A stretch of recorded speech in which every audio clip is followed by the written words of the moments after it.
পুনৰ জ্বলিব BTADৰ গৃহহাৰা হ'ব লক্ষাধিক লোক Evictionनि सायावहाय गोदानै मा खौरां फोसावदों माखासे एसामिस निउसफोराव नोंथांमोना नायनानै लानो हागोन लोगोसे चंद्रयान 3 नि उनावहाय दिनैहाय जोंहा आदित्य L1 जाय सान मिशन सानखौ स्टाडि खालामनो थाखाय दैथायहरनाया अलरेडि स्टार्ट जाबाय थांबायानोसै बे ओरैबायदि सानसिमथ' थांनो हाया रावबो नाथाय साननि साखाथि फाखाथि थानानै सानखौ स्टाडि खालामनायनि नैबे मोनसे मिशन जोंनि भारत हादरनिफ्राय गोजोनथाव रादाब लोगोसे सिलसाख'नि इभिक्शनखौ लानानै सासे आइजोआ माबायदि रायलायदों जोंनि बर'फ्राबो जे समावहाय बेयावहाय बरबारियावहाय गोबां खुद्रिदोंमोन दा आइजोनि डिसिजों लोगोसे मोगामोगि माबायदि खुगाजों बुंनाय बेखौबो आं नोंथांमोननो फोरमायनो नाजागोन थ' जोंना जागायजेनसिन मिशना जोङो डियार नाब्ला सारखौ नायनो नागिरनाया अलमस्ट मैया जिखिनि एसे एनैब्लाबो शपिं खालामनांगौ खालामबाय दा थांनो आखायाव लादों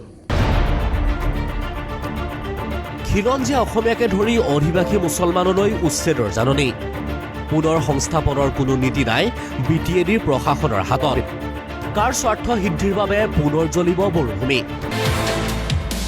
90 দশকৰ সেই বিভীষিকাময় পৰিৱেশ যেন পুনৰ ঘূৰি অহাৰ উপক্ৰম হৈছে বৰভূমিলৈ এইবাৰ BTADক জ্বলাবলৈ সাজু হৈছে প্ৰমোদ বড়ো বাহিনী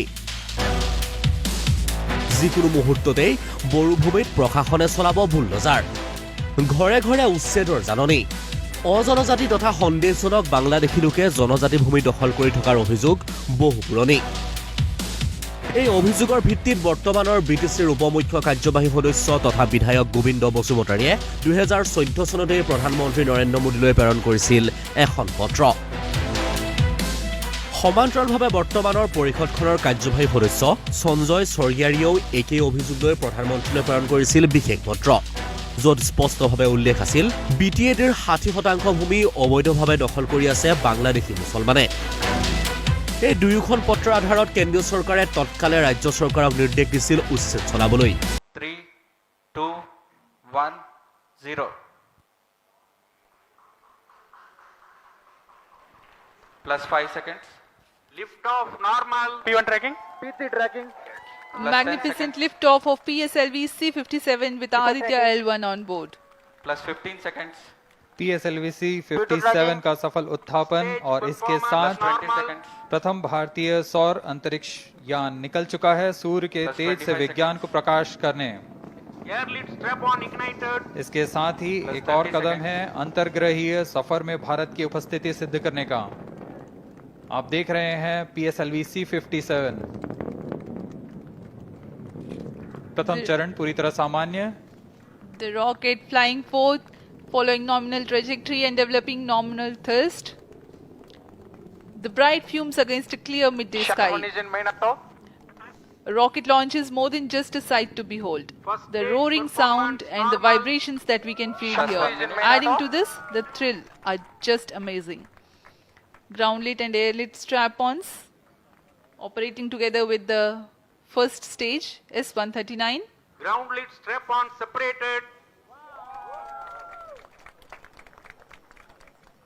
जैसा कि निर्धारित है ग्राउंड लेड स्ट्रैप ऑन को सेपरेट कर दिया गया है और प्रथम चरण का निष्पादन सामान्य है इस घटनाक्रम में अगला एयर लेड स्ट्रैप ऑन को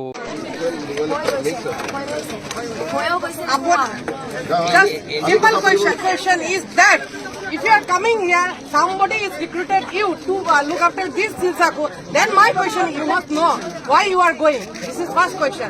Eviction done repeatedly just to give the just to make the capitalist. We are not going to allow. We are the real inhabitant of the Assam. We use our vote. So why he can do this? This is not much far from the Dispur. So from the long years he have given holding number electricity. Then why from the long time why he was stopped?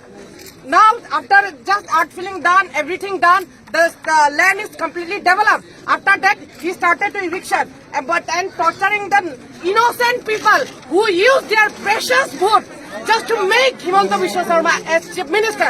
This is our question. Just we want to appeal Himanta Biswa Sharma, just you are not a merciless. Make some mercy for us. We need our re-establishment and stop eviction. That's what to convey. Inqilab Jindabad!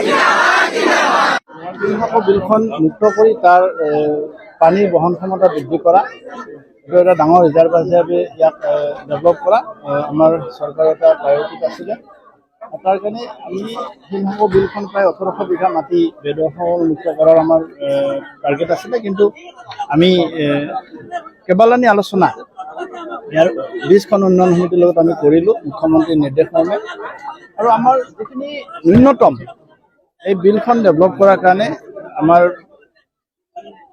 Flood মিটিগেশ্যনৰ কাৰণে যিখিনি ন্যূনতম area সেইখিনি আমি লোৱাৰ কাৰণে আমি পদক্ষেপ লৈছোঁ প্ৰথম কিছু এভিকশ্যন হৈ গৈছিল আৰু কিছু হ'ব লগা বাকী আছে সেই কামখিনি কৰাৰ কাৰণে আগবাঢ়িছোঁ আৰু মুখ্যমন্ত্ৰী মহোদয়ে ইতিমধ্যে এটা কথা কৈছে চৰকাৰে এটা সিদ্ধান্ত লৈছে যে যিখিনি মানুহ ক্ষতিগ্ৰস্ত হ'ব সেই মানুহখিনিক উপযুক্ত ক্ষতিপূৰণ RCC ঘৰ হ'লে 10 লাখ টকা আসাম বেংক ঘৰ হ'লে 5 লাখ টকাকৈ দিয়াৰ সিদ্ধান্ত লৈছে আৰু তাৰ উপৰিও আমাক JMDক মুখ্যমন্ত্ৰী মহোদয়ে এফৰ্ডেবল হাউচিং প্ৰজেক্ট লোৱাৰ কাৰণে আমাক ইতিমধ্যে নিৰ্দেশনা দিছে যাতে এই মানুহখিনি ইজি ইনষ্টলমেণ্টত আৰু গভৰ্ণমেণ্টে ছাবচিডি দি এই মানুহখিনিতে ঘৰ ল'ব পাৰে তাৰ কাৰণে ইতিমধ্যে আমাক দায়িত্ব দিছে আৰু আমি কথা বতৰা আৰম্ভ কৰিছোঁ আমি তেনেকুৱা এটা প্ৰজেক্ট লোৱাৰ কাৰণে সিদ্ধান্ত লৈছোঁ গতিকে ইয়াত যিখিনি মানুহৰ ভূমিহীন মানুহ যিখিনি ইয়াতে আছে তেওঁলোকে কম্পেনচেশ্যনো পাব আৰু যিয়ে ঘৰ বিচাৰে তেওঁলোকে ঘৰো পাব কিন্তু ঘটনা কোনো